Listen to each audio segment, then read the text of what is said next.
నేను ఎలాగైనా శిలువ మరణం పొందుతాను, ఏం తెలుసు. ఆ ఏకాంత ప్రార్థన ఎందుకు చేసాడైనా శిలువ మరణానికి ఆ ధైర్యాన్ని ఇమ్మని చేశాడే. అదేనండి, అలా మనం ప్రార్థిస్తూ ఉండాలి. కానీ ఆ ప్రార్థనలో అయ్యా నా ఇంట సాక్ష్యాన్ని నిలుపు. ఆ సాక్ష్యం నేను ఎంతో మందికి చెప్పాలయ్యా. ఈ గొప్పది నీ రెండవ రాకడ దినాల్లో నేను నా దేవుడు నన్ను వెలిగించాడు అని నా ఆత్మను వెలిగించాలి అని ప్రార్థిస్తూ ఉండాలండి. మీరు ఎందుకు వచ్చారు ఈ రోజున? ఏ ప్రయాసపడి భారం మోస్తున్న సంస్థల ద్వారా నా వద్దకు నేను విశ్రాంతి ఇస్తానన్నాడే. కాబట్టి మనం ఒక్కొక్కటి నుండే ఒక్కొక్క భారంతో వచ్చుంటాం. అనేక భారాలు మోసుకుని వచ్చాం. ఈ రోజున ఆయన పాదాల దగ్గర కన్నీటితో ఆయన పాదాలు పెడతాం. కరిగే దేవుడండి, తోసేసే దేవుడు కాదు. బిడ్డలు తెలియదు.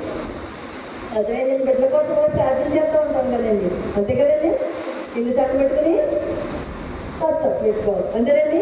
ప్రార్థన చేస్తూ ఉంటాం ఉన్నాం కాబట్టి ఆ బిడ్డలో ఆ మాయాశరీరంతో ఉన్నాం కాబట్టి వాక్యాలు అనుకుంటాం. కానీ ఈ ఆత్మ ఎప్పుడు ఆయన స్థుతిస్తూ ఉంటుంది. అయ్యా నాయన నన్ను వదలకపోవాలి, అయ్యా ఈ ఆత్మను మర్చిపోకయ్యా. నాడు యోసేపు అబ్రహాముడు ఖచ్చితంగా వస్తాడు, ఖచ్చితంగా వాగ్దానం తీసుకెళ్తాడు. నా ఎముకలు కూడా మర్చిపోతుంది. చెప్పండి, నా ఎముకలు కూడా నేను వదలచ్చు, తీసుకెళ్ళిపోయాడు.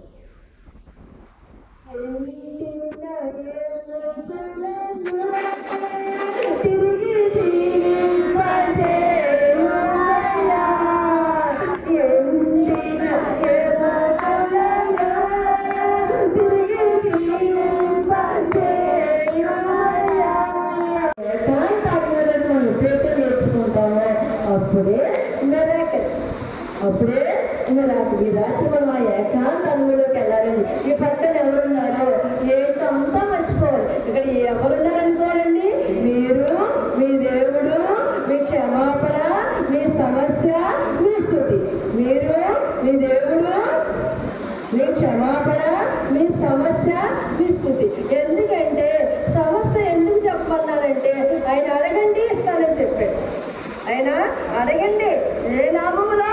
యేసు నామములో అడగాలి. ఆయన ఖచ్చితంగా ఇచ్చేవాడు. మరి ఎలా కార్యాలు చేసేవాడు. నాన్నగారు అన్నారు కదా, ఇది ఆన్లైన్ తెలుగు ఏమంటారండి? జాగారం. అంతేనా? ఈ జాగారం ఎలా ఉండాలి? కొనుక్కుపోటు రాకుండా, ఎవరిపాటు లేకుండా, ఏదో కొనుక్కుంటా ఎన్నాటి నుంచి చెయ్యి, దానికి ఫలితం ఉండదు. ఈ నిద్రనే ఉపవాసాలు